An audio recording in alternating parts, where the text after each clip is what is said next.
घर कब खरीदें और कितने का खरीदें? ये क्वेश्चन हर इंसान के लाइफ में एक बार ज़रूर आता है। नमस्कार, मेरा नाम डॉक्टर सुनील त्रिपाठी है और मैं आपका एडुट्री के प्लेटफॉर्म पे स्वागत करता हूँ। क्या होता है, जब हम कमाने लगते हैं, सैलरी आती है, तो कई बार हम सबसे बड़ी जो गलती करते हैं वो करते हैं कि एक घर खरीद लेते हैं। क्यों? क्योंकि हमें दिखावा होता है। क्यों? क्योंकि हमारी इमोशंस होती है। क्यों? क्योंकि हम एक सामाजिक परिस्थितियों में ऐसे बने हुए हैं कि हमें लगता है कि हाँ, घर तो बहुत ज़रूरी है। क्या घर ज़रूरी है? एकदम ज़रूरी है। क्या घर होना चाहिए? एकदम होना चाहिए। लेकिन कब खरीदें और कितने का खरीदें? मैं आपको एक डेटा बताता हूँ। एक डेटा आरबीआई ने अभी कुछ दिन पहले पब्लिश किया था। वो कहते हैं कि इंडिया के 90% लोगों की, ध्यान से सुनिएगा, इंडिया के 90% लोगों की 90% वेल्थ जो है वो रियल एस्टेट या गोल्ड में है। और जिन 10% लोगों की 90% वेल्थ रियल एस्टेट में नहीं है, वही अमीर है। तो आप देखिए कि आपकी वेल्थ क्या है और उसका कितने परसेंट आपके रियल एस्टेट में है। आपको अपने आप को पता चल जाएगा कि आप किस कैटेगरी में, आप अमीर की कैटेगरी में हैं या उस 90% की कैटेगरी में। मैं आपको ये बताने जा रहा हूँ आपको घर कब खरीदना चाहिए। एक रूल ऑफ थंब है। रूल ऑफ थंब क्या कहता है? कहता है कि आपका घर पे जो एक्सपेंस है वो किसी भी हालत में 30% ऑफ योर इनकम से ज़्यादा नहीं होना चाहिए। जो भी आपकी इनकम है, सपोज एक एग्जांपल लेके चलते हैं, आपकी इनकम जो है वो 1 लाख रुपए पर मंथ है। अब 1 लाख रुपए पर मंथ का मतलब हो गया 30%, यानी 30,000 आपका घर पे एक्सपेंस होना चाहिए। उसमें से 2,000 3,000 कुछ मेंटेनेंस होगा, 2,000 3,000 कुछ बिजली का बिल होगा। मैं मान के चलता हूँ 5,000 रुपये तो ये निकल गया। अब बचते हैं 25,000 रुपये। आपको देखना है आप रेंट देंगे या अपने मकान में रहेंगे।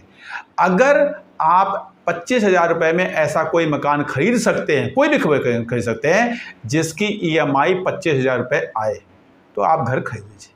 और अगर आपको अपने इकोनॉमिक स्टेटस के हिसाब से, आपके रिक्वायरमेंट के हिसाब से लगता है नहीं जी मेरी ईएमआई जो है वो 30,000 35,000 40,000 या 50,000 आएगी, दैट इज, अगर आप उस ईएमआई में अपना बिजली का बिल और अपना मेंटेनेंस जोड़ देंगे, उस घर का जो भी इलेक्ट्रिसिटी का एक्सपेंसेज होंगे, कुछ वाटर के एक्सपेंसेज हो सकते हैं, कुछ भी रेगुलर बेसिस पे जो भी एक्सपेंसेज होते हैं ऑफ एनी हाउस, अगर उसको आप जोड़ देते हैं और वो 30,000 से ऊपर जा रहा है, इसका मतलब आपने फाइनेंस के रूल को इग्नोर कर दिया। और जिस दिन आप फाइनेंस के रूल को इग्नोर करते हैं उस दिन आप फाइनेंशियल प्रॉब्लम्स में आते हैं। कहीं ना कहीं आपको अपने बच्चों को पढ़ाने में दिक्कत आएगी, कहीं ना कहीं आपको अपने रिटायरमेंट फंड बनाने में दिक्कत आएगी, कहीं ना कहीं आपको अपने सोशल स्टेटस को मेंटेन करने में दिक्कत आएगी। तो सिंपल सा रूल है, आप उस दिन घर खरीद लीजिए जिस दिन आप अपने इनकम का 30% से कम बिजली का बिल, रिपेयर एक्सपेंसेस हटाने के बाद 30% से कम, यानी करीब 25% के आसपास की ईएमआई दें और वैसे कैटेगरी का घर खरीद सकते हैं जिस भी दिन। अब वो कब होता है? जनरली जब आपका लाइफ 5 साल 8 साल 10 साल जब आप जॉब कर लेते हैं तो आपके पास एक ऐसा कॉर्पस होता है। I am not talking about your education corpus of your child, I am not talking about the corpus of your retirement. उसको छोड़ के चलना है, उसको नहीं टच करना है। ये नहीं कि पीएफ का पैसा निकाल लिया और घर का डाउन पेमेंट दे दिया क्योंकि मुझे ईएमआई को 25% से कम रखना है। ये नहीं कि बच्चों के एजुकेशन के लिए जो पैसा रखा है उसको निकाल लिया और ईएमआई को आपने डाउन पेमेंट दे दिया क्योंकि मेरे सुनील त्रिपाठी ने बताया था। नहीं, उस पैसे को बिना टच किए हुए अगर आपके पास ऐसी सेविंग है जिससे आप डाउन पेमेंट करने के बाद अब आपकी जो ईएमआई है that will be around 24, 25, 26% of your monthly income, आप घर खरीद लीजिए, आपको फाइनेंशियल प्रॉब्लम नहीं आएगी।